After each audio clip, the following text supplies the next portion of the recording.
Awesome. Let's get started. Welcome everyone to Tech Canada's Deeper Insights webinar series. Our webinars are designed to equip leaders with the latest insights to strategically approach the complex issues and business uncertainty that surrounds us. Deeper Insights features industry experts, thought leaders on key subjects who allow viewers to enhance their perspectives and overcome challenges quicker. I'm Mark Johnson, the Director of Sales and Marketing for Tech Canada, and I'm very happy to host this latest installment of Tech Canada's Deeper Insights webinar series. Today's episode is the second in our three-part Mental Health in the Workplace series, led by John Panagas. Today, John will focus on the financial impact mental health, particularly anxiety and depression, can have on your bottom line. A little bit about John. He spent the better part of 58 years struggling with depression. And despite this struggle, he and his partners managed to build a nationally recognized and award-winning $100 million retail construction business. After leaving the company, John embarked on a successful and very fulfilling consulting and executive coaching career. And now John is both a Tech Canada speaker, a Vistage international speaker. He's a father, partner, and business leader living full-time in Portugal. In today's The Impact of Mental Health on the Bottom Line webinar, John will help leaders understand the financial impact of mental health with his cost of anxiety and depression calculator. He will focus on the costs related to absenteeism, presenteeism, and turnover. The insights he's about to share will bring to the forefront the bottom line impacts of mental health on your business, digging deep beneath the surface to help leaders and their teams achieve mental wellness. Please note too, the calculator is going to be available for download in the comments section of both our Zoom webinar and LinkedIn Live. And it will also be available with our recording of this webinar on our website and YouTube within the next 24 hours. Without further ado, I'm pleased to now welcome John to Tech Canada's Deeper Insights webinar. Thanks, Mark. I'm very pleased to be partnering with Tech Canada on this very critical and essential conversation that we're going to have today. When I first developed this workshop, it was called The Cost of Depression on You and Your Business. It didn't include the calculator, which we are going to discuss today. It was more of an awareness and educational workshop with a lot of challenges that I proposed to leaders in order to get better mentally. And then COVID hit, and I was forced to quarantine for 5.5 months, with no family because of circumstance. I was stuck where I was. So I had a lot of time to think. And part of what I was thinking about was, so I've got content, an educational component to this presentation. However, my audience are business owners, business leaders. And what are business owners and business leaders concerned about? They're concerned about their bottom lines. They're concerned about what affects their bottom lines. How can they improve their bottom lines? So I thought to myself, luckily I had lots of time on my hands. I thought to myself, okay, could I develop a tool that could help leaders understand how much they are potentially leaving off on the table when it comes to mental illness? Excuse me. And so I did the work, and I discovered that there was enough information to, yes, be able to do it. Now, I want you all to understand, I am not a math nerd. I love numbers. I love statistics and stuff like that. And you'll get to know that about me as we continue on this series. But it's an awareness tool. And what I have discovered with dozens of leaders that have used this tool for their organizations is I get almost the same response every time. And that is, John, I think the tool actually understates what the economic impact of mental illness is on my business. The reason they say that more often than not is because once you understand what's going on, and for most of you, hopefully most of you have listened to episode number 1. If you haven't, I encourage you to go back and listen to the recording. Once you understand how mental illness happens, what depression, anxiety looks like, then you understand what the calculator tells you. That's a really important distinction to understand that if you haven't listened to episode number 1, I encourage you very strongly to do it, because it's going to help you understand what the results of this tool equals. I'm going to do my best today to help you follow along with the tool that you can download. The result that you're going to get will be your personal company's indicator. And that's what I prefer, that's what we call it, an indicator of how much is potentially left on the table. I will also tell you, excuse me, folks, I have to apologize for the frog in my throat. I just got over COVID. I'm sure you know a few people like that. So I'm still coughing a little bit. What's interesting though is that a former client of mine, where I actually went into their business to help them with mental wellness, said to me that the calculator, though the result that he got was eye-opening, he said that there was one component that's missing, and it's impossible for me to be able to calculate it, and that is the cost of lost opportunity. Okay, I'm going to talk a little bit more about it as we move on. But the cost of lost opportunity as a result of mental illness, primarily anxiety and depression, can be astronomical. When he did his number and he actually factored in, because you're going to know better than me what your lost opportunity cost is. When he factored it in, it was almost 3 times what the calculator told it, and he believed it. So episode number 2, the cost of doing nothing. Okay, and for some reason, there we go. Before we go into episode number 2, quick review on what we talked about in episode number 1. We talked about the causes of mental illness within organizations. The number 1 cause is environment we grew up in, and the environment that we work in, the environment that you as leaders are responsible for. This is an important distinction to understand because you control your business. As the leader goes, the business goes. We've heard that before. So it's important to understand that you have an enormous impact on your team. The more that you can do for your team as it relates to mental wellness, the more that they will do for you. Because there's a new term that I love, and it's called psychological safety. Do you have a business that's psychologically safe?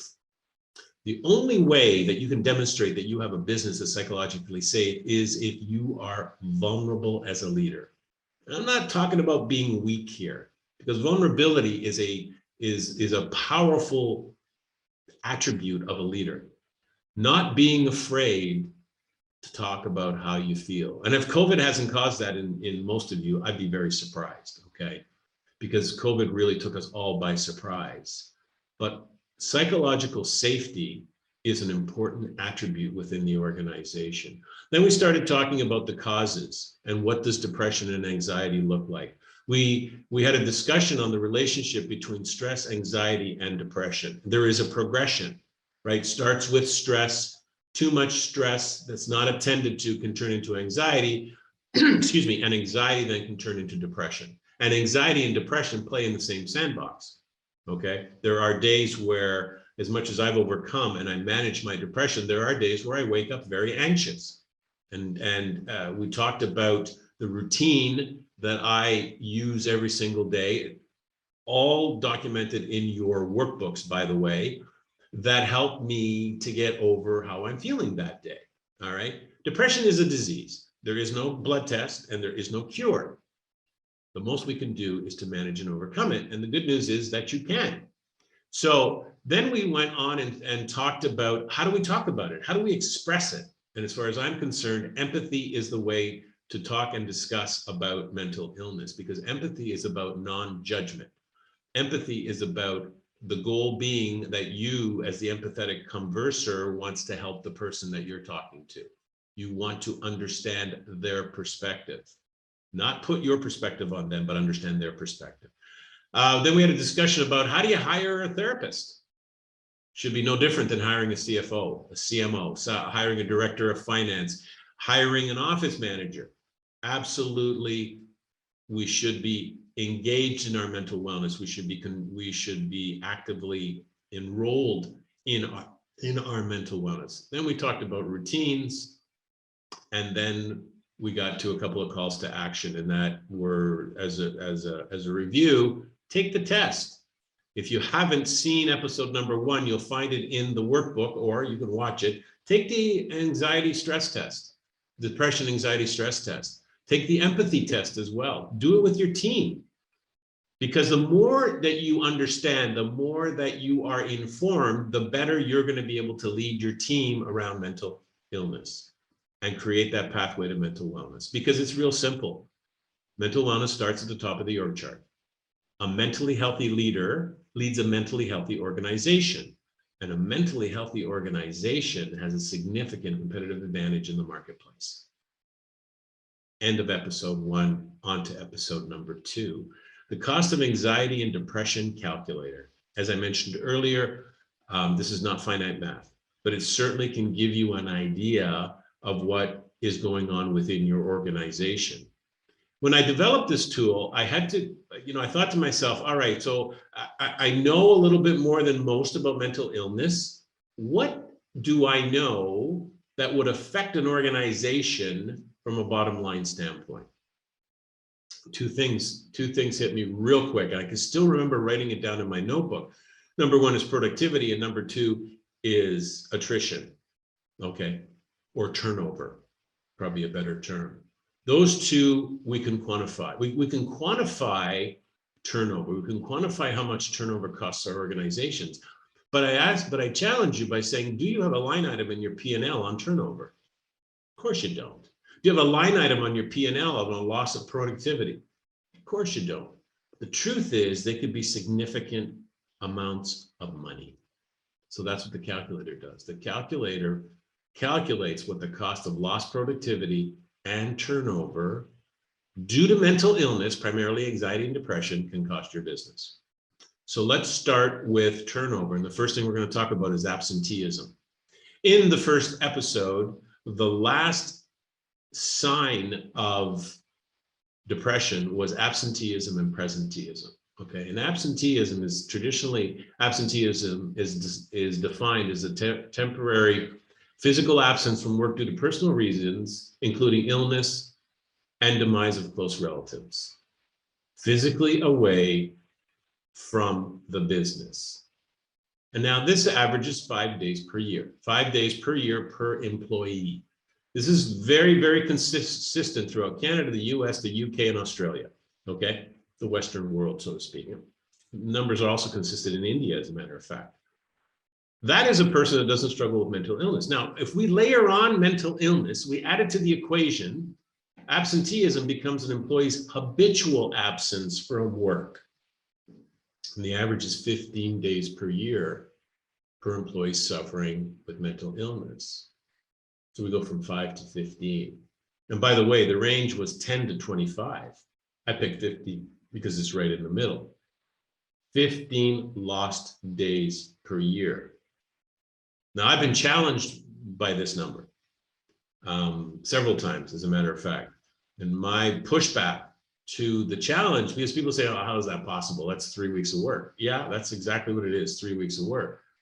And I push back by saying, you know what, do yourselves a favor, go to HR, or if you keep a log of, your employees' attendance and whatnot, take a look at what happens. Because I had to struggle with this first when I was doing this, when I was developing this tool, because I had a business, several businesses, and when I started to really thoughtfully think back to certain employees in the business, 15 days a year is not an uncommon number. Next comes presenteeism. So what's presenteeism? Well, traditionally, it has been defined as the employee working excessive hours due to workload and career aspirations, right? There's that person that just grinding it out all the time because they want to get better. But over the last 3 years, the definition of presenteeism has changed. It's now been redefined as an employee's reduced productivity due to mental illness because he or she fears physical absence will result in termination of employment. We talked about, during the section on signs of depression, we talked about that rumination, right? That negative self-talk we have going on in our heads, that when we're challenged, when our perceived reality is challenged, we get confrontational. We start to stress and think about this over and over and over. then we start to become isolated. We start to have a problem with making decisions. We become indecisive. And that's all, those are all factors of loss of productivity. But the big one is we are afraid to admit what we're dealing with, so we don't stay away when we should, because we're not well. And because of that worry, because of that trepidation, our productivity starts to drop. As a leader in my organizations, I can think back to those days where I'm walking around. I may have been in the office. I may have been, we were in the construction industry in my businesses. I may have been on the job site, but there were days where I just wandered, wasn't really doing anything. I wasn't really very productive. But here's the number that's really shocked me when I first looked at this. This presenteeism can averages to 60 lost days per year with somebody that's struggling with anxiety or depression. 60 lost days. Think about that number again, 60 lost days. Now, the reason I use 60 lost days is because the average by mental health advocacy organizations claim that it's anywhere from 24 to 27%, okay, which is not a great number, but it's not a terrible number. So I had to make sure that you understood what this looks at like in terms of lost days. And I needed it for the calculator, and you'll see why in a few minutes. Average is 60 days per year.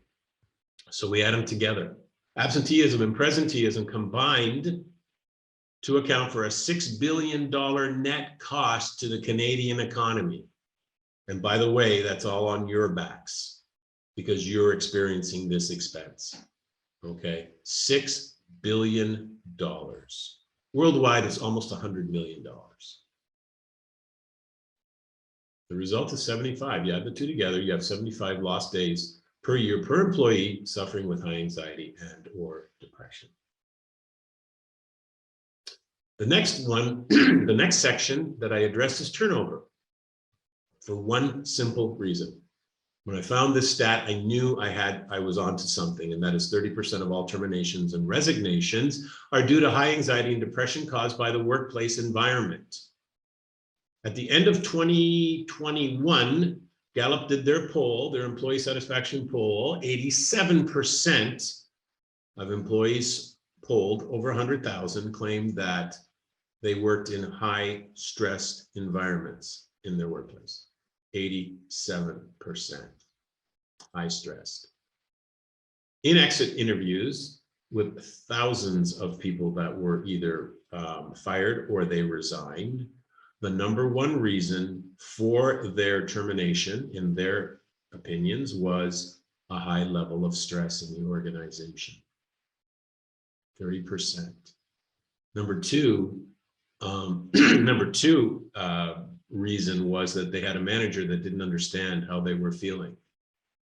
And number three was that manager didn't even inquire as to how they were feeling. Stress turns into anxiety, anxiety turns into depression, and 30% of those people that had resigned or were terminated experienced it, and that's why they left. 30% is a huge number. As you see how I calculate the effect of this in the calculator, you'll start to understand. When I mentioned earlier today was that you don't have a line item for turnover. The truth is you should. And yes, I know it's a negative, but it's an expense. And we wonder why we don't hit our numbers. We wonder why we don't hit our numbers. When I developed this, this tool, I test drove it on the last organization that I led, the largest organization that I led. 350 employees, $140 million in revenue. When the calculator did its magic, it showed me a net number of $1.2 million. Now, $1.2 million compared to $140 million is not all that much, except it is all that much. And when I went through the tool, and I test drove it with other companies as well, with friends of mine with their companies, just to make sure that I wasn't blowing smoke, right? Because I want to make sure I present a powerful tool to you. $1.2 million. What could I have done with even half that much if I had treated my team properly? Think about it. What could you do if you could uncover literally hundreds of thousands of dollars. Don't forget I said that. So in developing, and again, excuse me for clearing my throat here. In developing the calculator, excuse me, I picked the 5 industry sectors that are predominant in tech. Okay. 5 industry sectors represented by tech. And by the way, these 5 industry sectors equals 97% of the country's GDP. And this is consistent.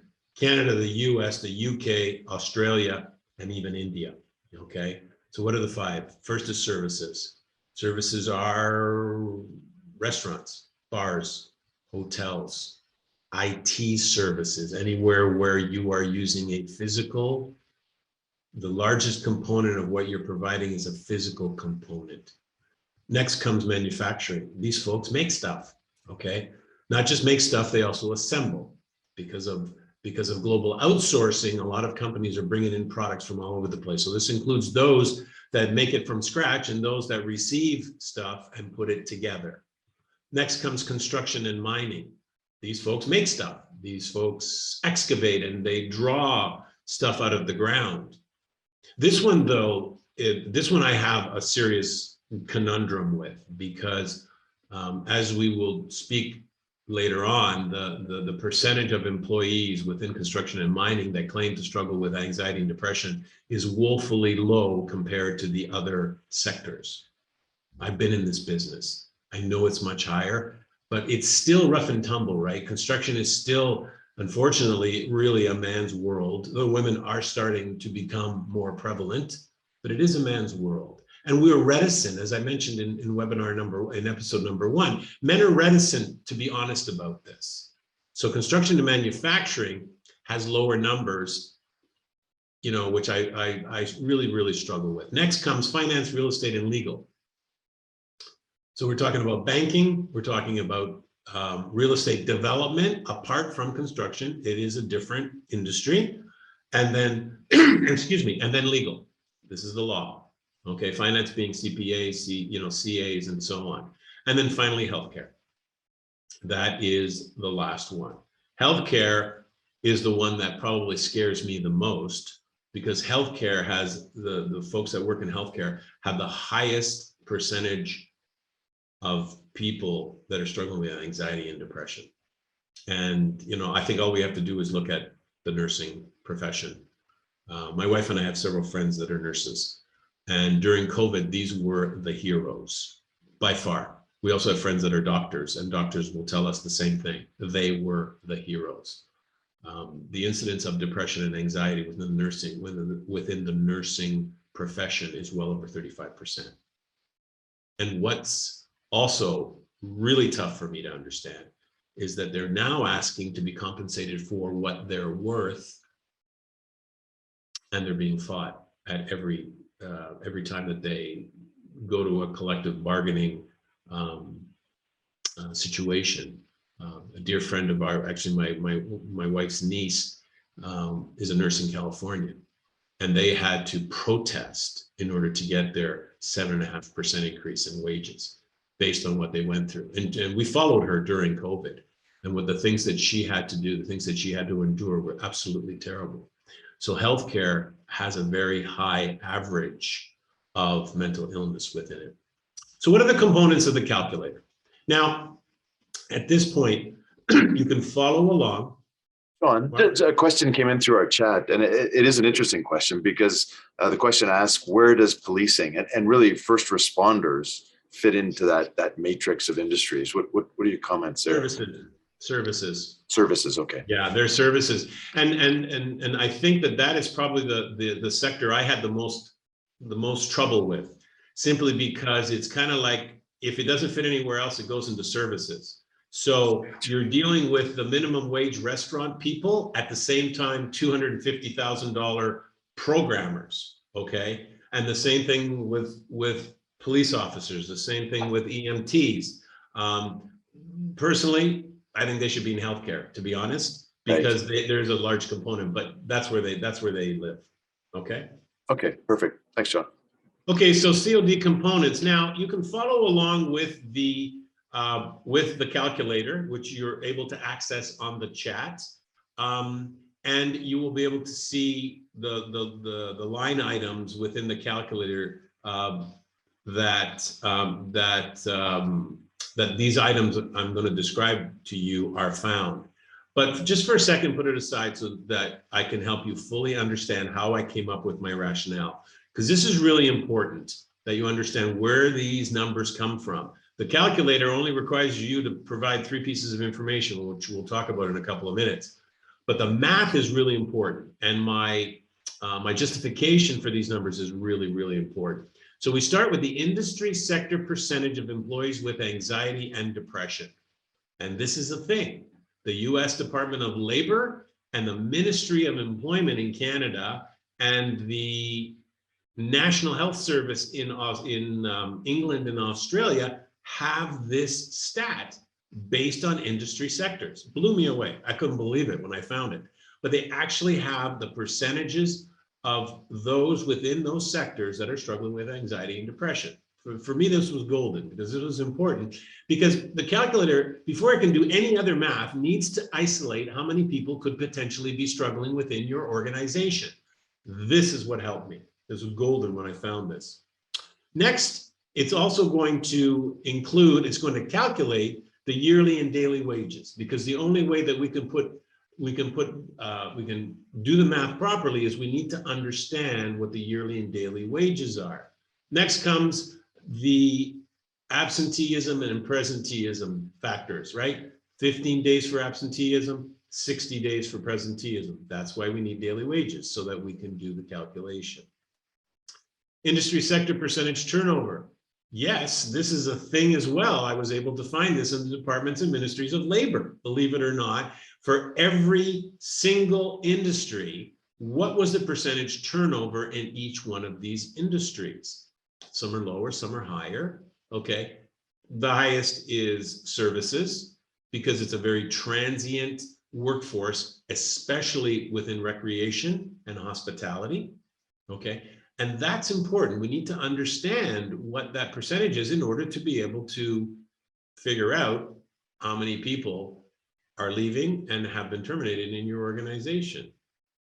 And then the number we spoke about earlier, the turnover due to anxiety and depression. Because once we use the percentage turnover percentage, and I'll give you an example, okay? So if you have 100 employees and the percentage turnover is 30%, okay, then you're likely going to lose 30 employees during that fiscal period. And these are real numbers, okay? You can lose 30%, 30 people. 30% of those 30 people is the number that we're looking for. That 30% that left because of anxiety and depression. And then we need a rehire multiple factor, okay, which is available. I was able to find that as well.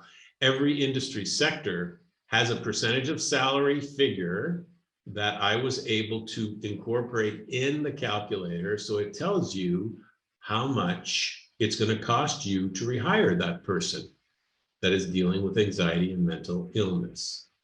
And I hope I've been clear here, okay? If I've confused any of you, put it in the chat and I'll do it again.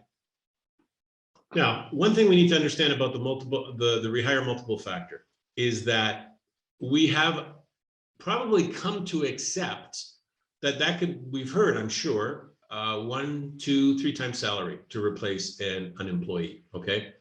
Certainly makes sense with a high-level employee, okay? Replace the CFO, it's gonna cost 1 or 2 times salary, because there is a learning curve, a big one, and there's also a culture thing that has to happen when you're hiring people in these high impact areas within your organization. You will see that the multiple factors are much lower than that, simply because each industry sector has employees at different levels of wages, okay? So it's not that high. The only one that makes sense to me is finance, real estate, and the law. That multiple factor is 1.25 or 125% of salary. Okay, but when you run the calculator, you'll be able to see what I'm talking about. So using the tool, I've tried to make this as absolutely simple as I possibly can. There's only 3 things you have to do for this tool. Well, first is choose the industry sector. You will see the industry sector box. There's a drop-down menu. Pick the industry sector that your company participates in. Once you've picked that, the calculator then starts using all the formulas that are consistent with that sector. Next, insert the previous number, the previous yearly total number of your employees, including those that were terminated. So you need to pick the last fiscal year. Do not use current because it's gonna skew the numbers. But you need to go to the last fiscal year and calculate how many employees you employed that year. Don't use that December 31st number because you had attrition, you had turnover, and there were costs associated to it. So it's important that all employees that you employed during that fiscal year. And then finally, insert the previous year's total payroll dollars, including burdens and benefits. Do not include incentive pay and do not include bonuses. And there's one more thing that you need to consider as well. If you as the leader or your leader earns an extraordinary salary compared to the rest of the team, take it out, because that will also skew the numbers, okay? So what I've done here now you're gonna be able to calculate this by inserting those numbers. It's an Excel spreadsheet. There's no magic here, real simple stuff. You're able to calculate what this looks like for your organization.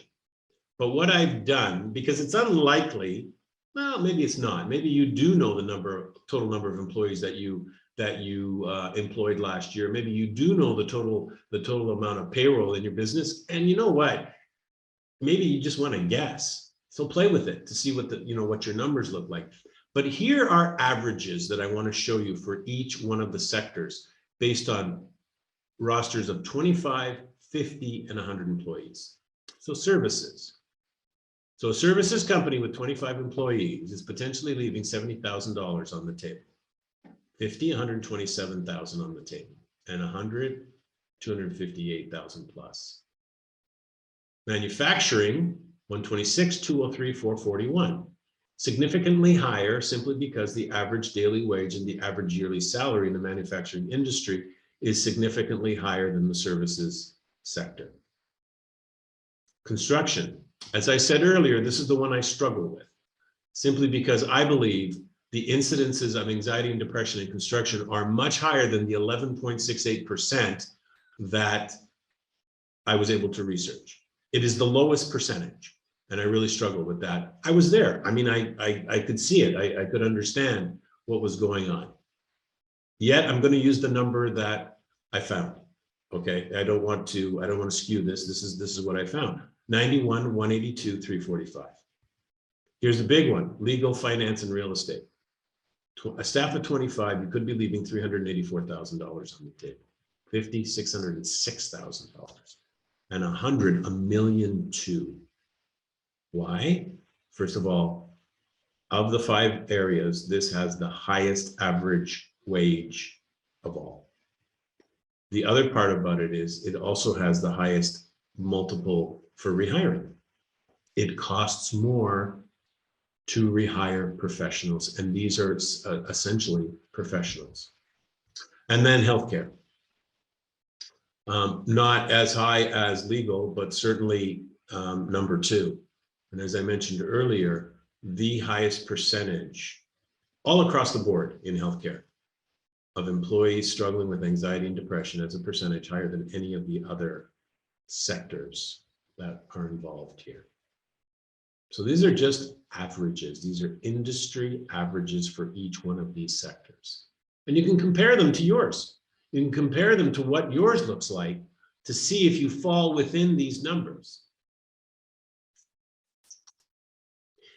So I want to propose some calls to action for you. The first one is to utilize the calculator to uncover the potential cost of depression to your organization. The next is share the results of the cost of anxiety and depression calculator with your senior team. In almost every single incident where I've worked with teams on this, once we started having these conversations, it changed the way the team looked at mental wellness within the organization, because we are all bottom line driven. We should be team driven, but we're bottom line driven because that is what capitalism is all about, right, folks? It's about creating that profit. These numbers can be extraordinary. And I think that it's important that there is alignment within the team to understand it. And then finally, if you wish, take advantage of a no obligation mental wellness assessment with me. You will get contact information where you can contact me and we can have a Zoom call, we can have a phone call, whatever you want to talk about your results with the calculator, to talk about what are the, some of the things that you heard in the first webinar, and maybe what you're going to hear in the third episode of our webinar series. This is a very powerful tool. And I know that there have been many, many situations and many leaders that I've spoken to where they've been able to have a breakthrough as a result of it. Look, talking about mental illness is not an easy thing to do, but you're in charge. Mental wellness of your organization should be top of mind for you, because you are affecting these people. Whether you realize it or not, you are affecting your team. And the one thing that is clear to me with leaders that I've worked with is once the leader demonstrates that they have the team's back, the team has the leader's back. Next up, episode number 3 is execute. So episode number 1 was all about context. What does it look like? What does it feel like? How does it happen? What do we do about it from a personal standpoint? Episode number 2 was to quantify the issue with the cost of anxiety and depression calculator. Episode number 3 is the mental wellness playbook. 8 activities and or best practices that you can use in whole or in part to begin this journey. Because first of all, I need you to understand something. You don't just turn the switch on and you have a mentally healthy organization. This takes a lot of work. This takes a lot of commitment on your behalf as a leader. I mentioned this in episode number 1. I'm likely going to mention it in episode number 3. And that is, this is a commitment that you need to make, that you stay committed with. Okay? Leaders are always looking for ways to work on their businesses instead of in their businesses. This is the best opportunity I've ever seen. And I was a leader for 35 years. This is the best opportunity for you as leaders to be able to begin to work on your businesses. If COVID has proven one thing, it's that the team is the most important thing that we have in our business lives. It's not, listen, I ran a business where I was a customer-centric leader for about 10 years.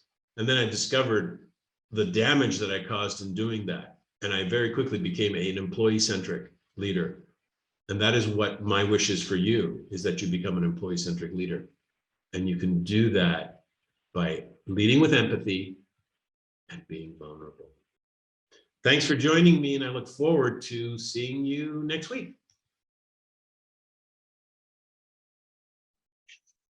Awesome. Thanks so much, John. Some great insights once again. I really like it. And, a couple of the big takeaways that I took out of this, there's many of them again, but I really like the statistics that you use in the calculator that you use to reach your bottom line impact are based on research and publicly available studies by quite reputable sources.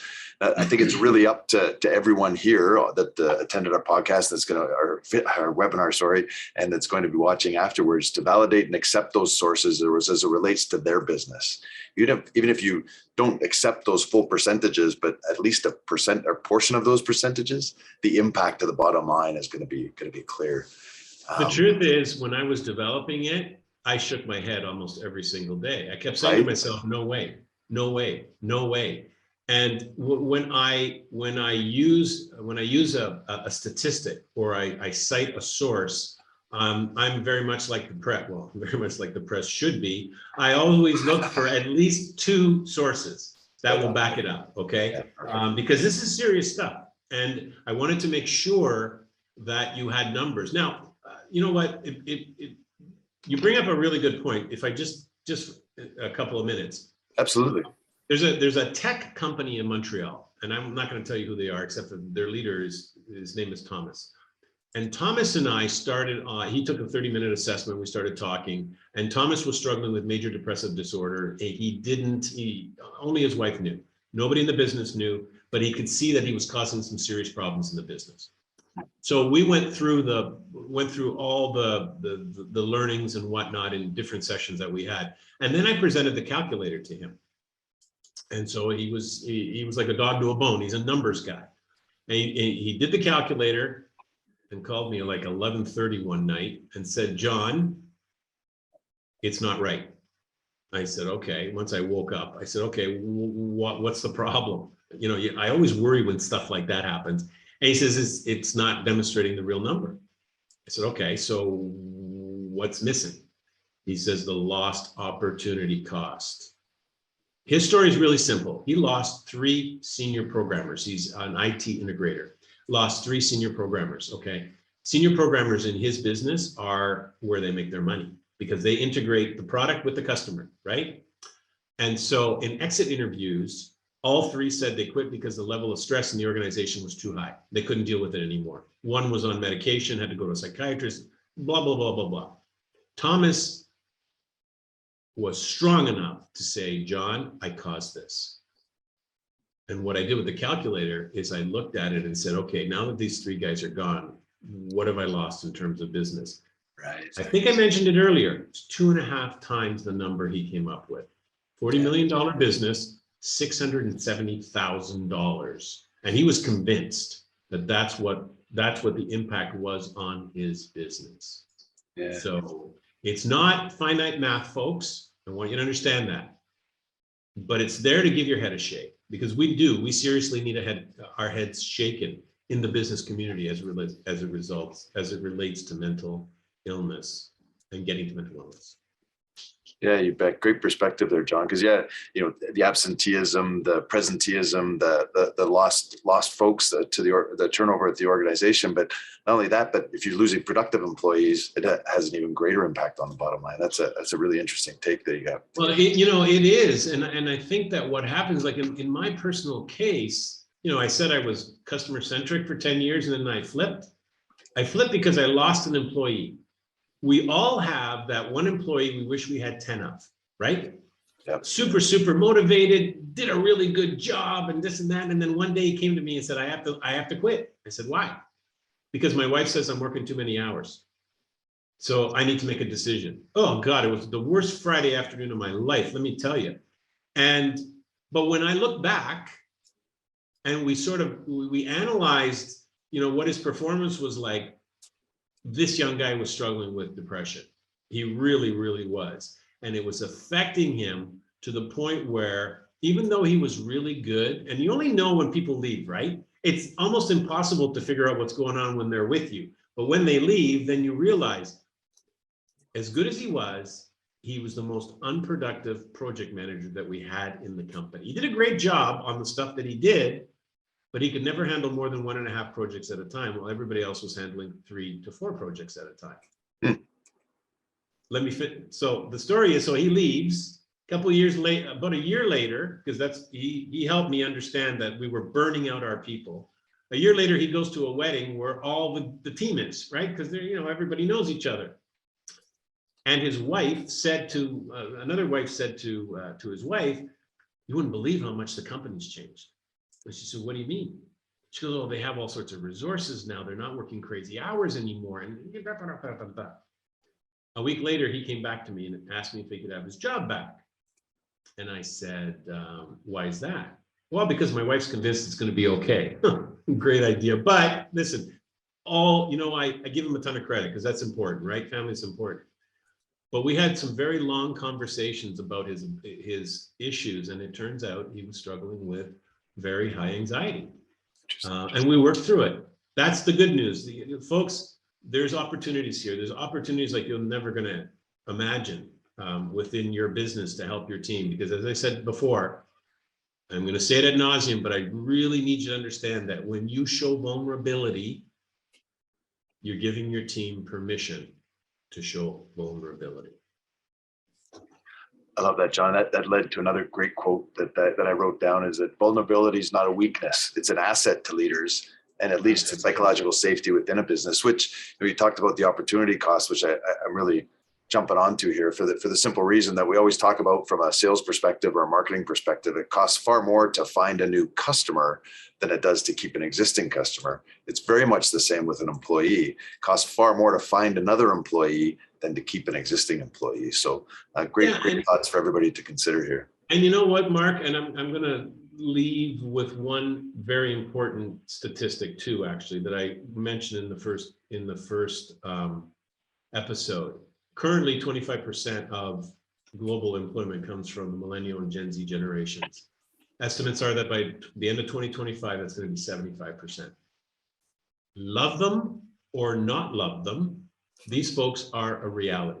They're not afraid to tell you how they feel. They want to be involved. And most importantly, and that's what I come from, the boomer generation, okay? We fail to realize they want to be coached and mentored.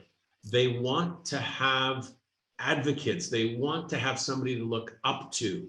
So we need to deal with these folks, because if we don't deal with these folks, because at the end of the day, 67% of them claim they will not take a position with a company that does not have a focus on mental wellness.